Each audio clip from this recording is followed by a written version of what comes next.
Hey guys, welcome back to Shares Cool Beans. It's almost that time of year again where we get back into school life.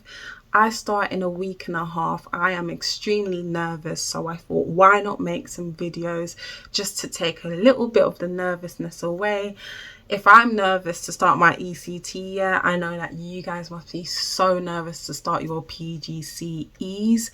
But I promise you it's going to be such a good year, so I thought, why not give you a tips just before you start. I asked a question on Instagram a couple of days ago about what last videos you want me to post about the PGCE. Of course I'll be making more throughout the year, but this is just before we start school, so hopefully these tips are helpful to you.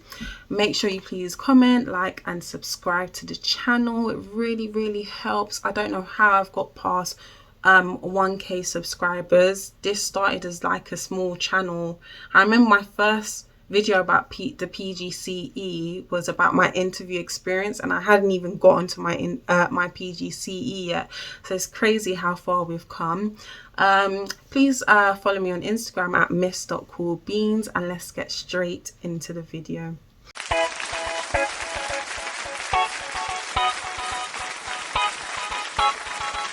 Okay, so I don't know how many tips I'm actually going to give you. This is just off the top of my head and what people have been messaging me on Instagram.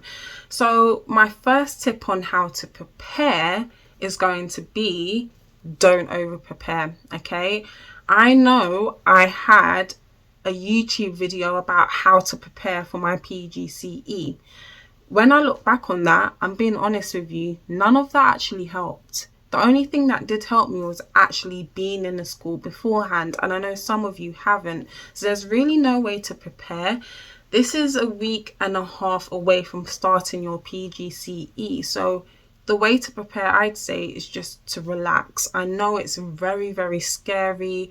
It's a really big step up in life. That's why you really need to take this time to just relax and process like some of the things that are going to be happening in the near future. However, if you're really nervous and you want to do some kind of prep, maybe just get bits of stationery ready.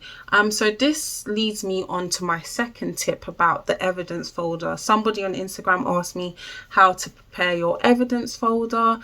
So basically there are 8 or 8.5 teaching standards. What I did, I don't have it anymore because I stupidly left it at my old placement. What you should do is get a massive lever arch file and get 8 or 9 dividers, have them in there, label them teaching standard 1, 2, 3, 4 and so on up to 8 or 8.5. I believe there was like 8.5, I might be wrong. And that's how you're already set up. Maybe you can stick on the front what each teaching standard means. If you look at my video on my first week of teacher training, you can see how I did that. And even though I thought it looked rubbish when I actually did it, throughout the year it really helped me to kind of file in evidence. You actually won't need to start filing in evidence till, let's say, at least a month down the line. All of this stuff, all of the first few weeks are just going to be you getting used to the school. You might want to put what you've been observing in there, and maybe if you've been observed on one start or something throughout the month, maybe you can file that in. I remember on my first day I bought my massive evidence folder, and I didn't even use it till like a month on. So don't pressure yourself about the evidence folder now. Also, another way to start preparing with evidence, so this is kind of tip 1 and 2, start making files on your laptop. So it really depends on the provider or university you're at. My university said that I could use both a hard copy file, so my actual lever arch file, with my photo evidence. Is it photo? I forgot what it's called. What is it called? Well, it's just an evidence folder, isn't it? Okay, I had my hard evidence folder, and also online I started to make little files as well, in case, say it was a lesson I planned, I wasn't going to print out the whole entire lesson and just waste paper, so I'd literally just save it into whatever teaching standard it adhered to. So maybe you can do that by starting to organize your time. Also, get yourself an academic planner. You can get these from Amazon. I think I got mine for like $6.99. Let me show you it because I still have it up. And I actually need to get mine for next year ASAP. Let me just show you it quickly. So this is my academic wall planner, and even though I barely added anything onto it, it's still crazy to know that I actually completed every single one of these days at placement. You can get ones that start in September. I got one that started in August, but yeah, they're still available online, and this has just reminded me to actually get a new one. So yeah. So my next tip would be on health. During the first term of my PGCE, I was extremely ill. I had chest infections, I got esophagitis, I got the whole works except for COVID. Even though I do think I had COVID at one point, I just didn't test myself for it. So I'd say start taking some vitamins. Okay, because schools are nasty. They really are. There's hundreds of little kids who dig their nose, scratch places they shouldn't, and touch everywhere and touch you and stuff. So I do want to say, this kind of sounds bad, but do prepare to get sick. Unless you've got a really great immune system, you are probably going to get sick in the first few weeks. But if you start taking vitamins and stuff, it should be nothing more than just like a little sniffle. But also, if you want to prepare, just take some hand sanitizer, antibacterial wipes and things like that. I always had my bag loaded with hand sanitizer and antibacterial wipes because I'm a germaphobe. But yeah, just start taking some vitamins to better your immune system so that you're actually prepared when you walk up into your germ-infested schools. Okay, so my next tip is to get to know the people on your course. These people on your course, these other teacher trainees, are going to get you through the course like you will not believe, okay? I'm not going to lie, when I started this course, because I knew I was going to be at I knew my placement school was going to obviously be at the place I've been working at for years. I wasn't really interested in the people on my course, like not in a rude way, but I thought, yeah, I'm only going there Thursdays and Fridays. Like, it's not going to be a big deal. I'm not really there to make new friends and stuff. But when I actually went there, it was so refreshing to hear everyone's experience of their different schools. There was about 20 people on my training course, so it was really nice to hear how things were going at their school, different tips they'd come up with and things like that. So make sure you become good friends with the people on your training course, and also get into a group chat with them, like on WhatsApp or something. I started my training group's group chat, so I'm really happy about that because it really helped us throughout the year when we were working on assignments, or maybe just like with planning if we needed help. It would always be nice to just message someone, like message the chat, and someone would respond instantly because they're all going through the same thing. We also used to go out for like dinner after training with some of them, and cinema and things like that. These people, there's no one else around you who's gonna know what this experience is like other than the people on your training course. And like, obviously people in school will know what it's like, but they've kind of passed that time. So if you're you're thinking of the now, it's really just good to get to know these people, become friends with them. I'm still really, really close friends with a few of the people on my training course.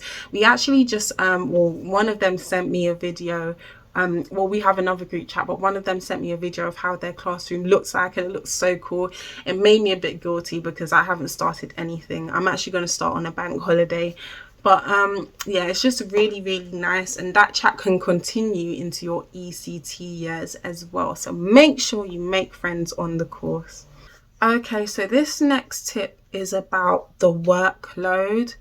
When I think back to how I dealt with the workload, it was very, very stressful, but I can't say things got so overwhelming that like I cracked or something. I'm not sure if people would say I was very organized. I knew I could be a bit more organized. So I did say before, I can't even remember if it was in this video or the other one I filmed today, but make sure you have a to-do list of all the things you need to do. Because when you start at a new placement, it's very overwhelming. There's so many little things you need to do, like print out resources for the next lesson. And it may not even be one resource you need. You might need like up to 4. I know for maths lessons, whenever we had maths lessons, we needed like 2 or 3 resources. So like a starter worksheet and the actual worksheet that sticks into their books, and things you might do for carpet activities. So make sure you have a to-do list of all the things you need to do.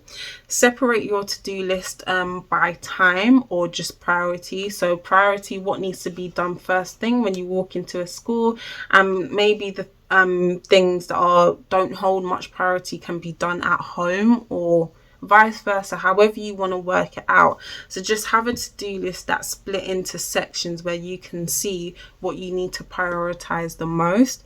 Make sure you've written all of your important dates down in your diary beforehand. I did that the day before I started my PGCE, and it was really just nice to have it in there. So when I flipped to whatever week I was on, I knew that like so and so was due, or even just what lectures you're having on that day. Also, I know it gets really hard and there will be times when there is a lot to do, but make sure you give yourself a cut-off time.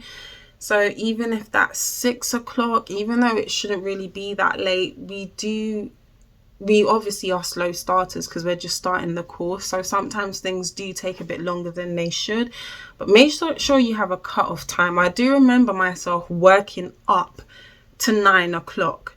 But I wasn't working up to 9 p.m. because there was so much to do. It's kind of because I was just being slow and like watching the TV at the same time.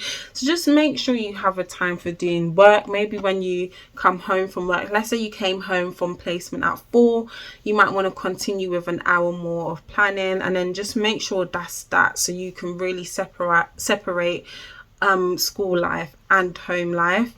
Also, make sure that you just catch up with your friends. Like, it's really nice to have friends obviously outside of the whole school environment, because when I think to some of the like colleagues and stuff I've spoken to and just met throughout my time of teaching, for me personally, it seems like their life is just really centered around teaching, and it can get like that, especially during term time. Like, every single thought you have is just about teaching. So make sure like at least once a week you're just catching up with friends, like even if that's just going through for a walk, going food shopping, going clothes shopping, cinema, whatever. Make sure you're just doing something you really, really enjoy once a week. Because I remember for me, it got to a point where it was really hard to separate teacher share and just me share myself. So yeah, make sure you're just distinguishing the two. Keep up with a hobby you like if that's going to the gym or something, make sure you're just setting that time aside for yourself. Another tip I'm going to give you is to make sure you're really, really outspoken on the course. During some of my recent videos, I spoke about like just the situation with money, and most of us PGCE teacher trainee students not actually getting salary like people did in previous years. However, when you step into a school, they may overwork you and ask you to like cover classes and stuff, and that's really an absolute no. Like, we're not there as cover teachers because we're not getting paid. We're actual students. So make sure you speak up. I know it can feel really like scary if like, say your teacher says, can you cover this lesson? But if so, just say, oh, I don't feel comfortable doing that, or that's not in my training plan, or can you please speak to my link tutor course leader about that, because I'm not sure we're supposed to be covering lessons. Just keep it very like a matter of fact according to like what's being said in your course handbook. I'm not sure if you've received your course handbooks now, but some of them state that we're not allowed to do things like teach PE or, you know, cover lessons. We're not cover teachers. We're not supposed to be doing that. And also, in most instances, I say most instances, but I'm not sure if this is the same with every single trainee provider or university, we're not allowed to teach without another adult in a room. So whether that's our mentor or whether that's another TA. So if your class teacher / mentor just leaves you with the class and for like an hour and you're completely not comfortable with that, make sure you speak up to your course provider, because we are not getting paid. We are trainees, okay? If anything, we are actually helping the school out by not getting paid and teaching lessons, assisting classes and things like that. So just make sure you're really outspoken and just know where to draw the line and say no. Because with me, because I worked at my school I was at for a few years, they kind of just still saw me as a staff member, and I was doing so much more things than I should have done, and I really, really regret that. I regret putting my foot down. So make sure you do that. Don't let anyone walk over you, okay? Okay, so my final tip would be to enjoy the year. I know it's so cliche. I've seen it before I started my PGCE. I saw it being said on so many other YouTube videos about the PGCE, how time flies by. But I'm not going to lie to you, it really does. It really does. And I don't know why I thought, no, it won't. Why are all these people saying that?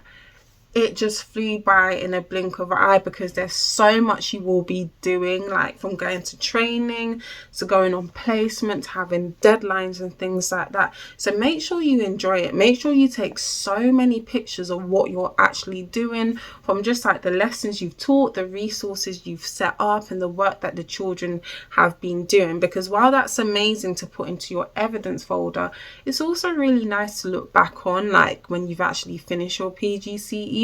Sometimes when I get a little sentimental about my placement that I've just left after, well, I say placement, but the place I was working at for almost 4 years, I kind of feel sentimental just like looking back at all the things I've done and stuff. So yeah, just make sure you take a picture of everything so you can remember it. Save every resource, because you may use it in a future year if you go on to teach the same year group or wherever else. It's always just useful to just save things, but make sure you just put it, like, organize it into folders and stuff. Also, there will be parts of this year where you feel like, why am I doing this? Like, this is stupid. I'm just like overworked, and you may be feeling burnt out. But before you get to a point where you're feeling burnt out, make sure you talk to someone, whether it's your course leader, your mentor, or the other trainees on your course. That group chat just got me through so much during the year. It was really nice to just know everyone was feeling the same way, and just to have little talks on, like, let's say there was a bad day. Hopefully there'll be very few bad days. There were very few bad days during my course, but whenever there was a bad day, I knew that I could just talk to the people on my course on our WhatsApp group, and they just made me feel so much better. There were always things to look forward to, like if we'd organise going out for dinner or something, or even just like towards the end of term. But even though you're looking forward to the end of term, be in the moment, enjoy it while you can, because it's so nice to see how much you've developed as a teacher over the course of the year. So I hope those tips helped. I know there's things I've probably forgotten, but if there's anything you want to know, make sure you comment below. But if you have any questions, let me know, and I'll make sure that I reply back to you. But thank you so much for watching, and I really hope you enjoy your PGCEs. I certainly enjoyed mine, and I actually would do it all over again. It was that amazing. So hope you enjoyed this video. Make sure you come back soon, give this video a like, and subscribe to my channel. See you soon.